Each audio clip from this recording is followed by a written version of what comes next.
fires in the village. Then an oaken stake is driven into the ground, and a wheel is fixed on it, as on an axle. This wheel the villagers, working by relays, cause to revolve with great rapidity till fire is produced by friction. Everyone takes home a lighted brand from the new fire, and with it rekindles the fire on the domestic hearth. In Serbia, on Midsummer Eve, herdsmen light torches of birch bark and march round the sheepfolds and cattle stalls. Then they climb the hills and there allow the torches to burn out. Among the Magyars in Hungary, the Midsummer Fire Festival is marked by the same features that meet us in so many parts of Europe. On Midsummer Eve, in many places, it is customary to kindle bonfires on heights and to leap over them, and from the manner in which the young people leap, the bystanders predict whether they will marry soon. On this day also, many Hungarian swineherds make fire by rotating a wheel round a wooden axle wrapped in hemp, and through the fire thus made they drive their pigs to preserve them from sickness. The Estonians of Russia, who, like the Magyars, belong to the great Turanian family of mankind, also celebrate the summer solstice in the usual way. They think that the St. John's fire keeps witches from the cattle, and they say that he who does not come to it will have his barley full of thistles and his oats full of weeds. In the Estonian island of Ossel, while they throw fuel into the midsummer fire, they call out, "Weeds to the fire, flax to the field!" Or they fling 3 billets into the flames, saying, "Flax, grow long!" And they take charred sticks from the bonfire home with them, and keep them to make the cattle thrive. In some parts of the island, the bonfire is formed by piling brushwood and other combustibles round a tree, at the top of which a flag flies. Whoever succeeds in knocking down the flag with a pole before it begins to burn will have good luck. Formerly the festivities lasted till daybreak, and ended in scenes of debauchery which looked doubly hideous by the glowing light of a summer morning. When we pass from the east to the west of Europe, we still find the summer solstice celebrated with rites of the same general character. Down to about the middle of the 19th century, the custom of lighting bonfires at midsummer prevailed so commonly in France that there was hardly a town or a village, we are told, where they were not kindled. People danced round and leapt over them, and took charred sticks from the bonfire home with them to protect the houses against lightning, conflagrations, and spells. In Brittany, apparently, the custom of the midsummer bonfires is kept up to this day. When the flames have died down, the whole assembly kneels round about the bonfire, and an old man prays aloud. Then they all rise and march thrice round the fire.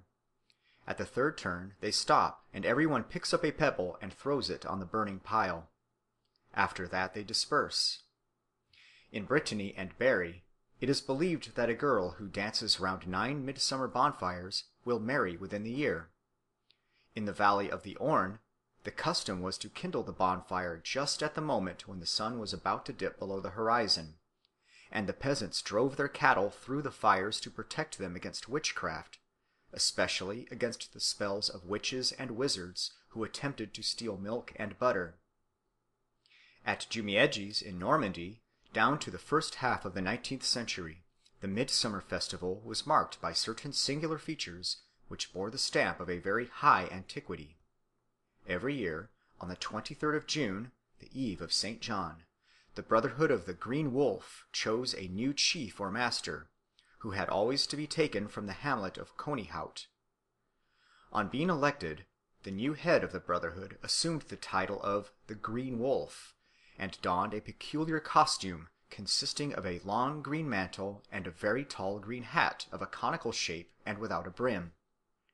Thus arrayed, he stalked solemnly at the head of the brothers, chanting the hymn of St. John, the crucifix and holy banner leading the way, to the place called Chouquet. Here the procession was met by the priest, precentors, and choir, who conducted the brotherhood to the parish church. After hearing mass, the company adjourned to the house of the Green Wolf, where a simple repast was served up to them. At night a bonfire was kindled to the sound of handbells by a young man and a young woman, both decked with flowers.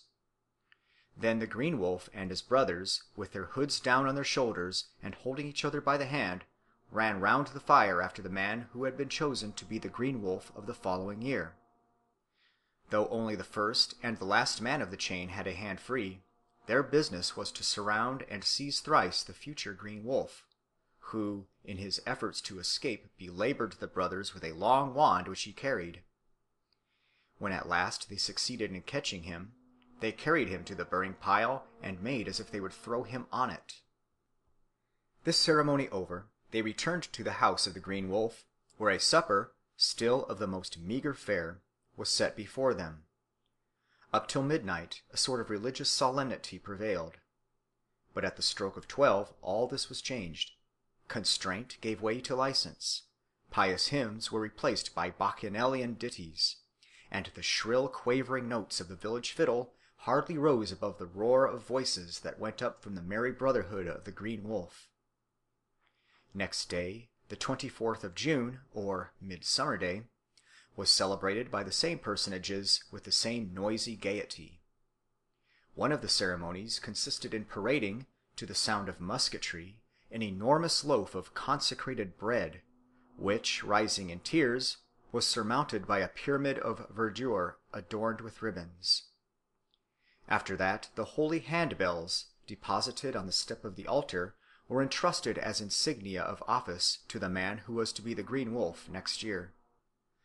At Château-Thierry, in the department of Aisne, the custom of lighting bonfires and dancing round them at the midsummer festival of St. John lasted down to about 1850. The fires were kindled especially when June had been rainy, and the people thought that the lighting of the bonfires would cause the rain to cease. In the Vosges it is still customary to kindle bonfires upon the hilltops of Midsummer Eve. The people believe that the fires help to preserve the fruits of the earth and ensure good crops. Bonfires were lit in almost all the hamlets of Poitou on the eve of St. John. People marched round them thrice, carrying a branch of walnut in their hand. Shepherdesses and children passed sprigs of mullein or verbascum and nuts across the flames. The nuts were supposed to cure toothache, and the mullein to protect the cattle from sickness and sorcery. When the fire died down, people took some of the ashes home with them, either to keep them in the house as a preservative against thunder, or to scatter them on the fields for the purpose of destroying corn cockles and darnel. In Poitou, also, it is used to be customary on the eve of St. John to trundle a blazing wheel wrapped in straw over the fields to fertilize them. In the mountainous part of Comminges, a province of southern France, the midsummer fire is made by splitting open the trunk of a tall tree, stuffing the crevice with shavings, and igniting the whole. A garland of flowers is fastened to the top of the tree, and at the moment when the fire is lighted, the man who was last married has to climb up a ladder and bring the flowers down. In the flat parts of the same district, the materials of the midsummer bonfires consist of fuel piled in the usual way, but they must be put together by men who have been married since the last midsummer festival, and each of these benedicts is obliged to lay a wreath of flowers on the top of the pile. In Provence, the midsummer fires are still popular. Children go from door to door begging for fuel, and they are seldom sent away empty. Formerly, the priest, the mayor, and the alderman used to walk in procession to the bonfire, and even deign to light it, after which the assembly marched thrice round the burning pile. At Aich, a nominal king, chosen from among the youth for his skill in shooting at a popinjay, presided over the midsummer festival. He selected his own officers, and escorted by a brilliant train marched to the bonfire, kindled it, and was the first to dance round it. Next day he distributed largesse to his followers. His reign lasted a year, during which he enjoyed certain privileges. He was allowed to attend Mass celebrated by the commander of the Knights of St. John on St. John's Day. The right of hunting was accorded to him, and soldiers might not be quartered in his house. At Marseilles also on this day, one of the guilds chose a king of the barach or double axe, but it does not appear that he kindled the bonfire which is said to have been lighted with great ceremony by the prefect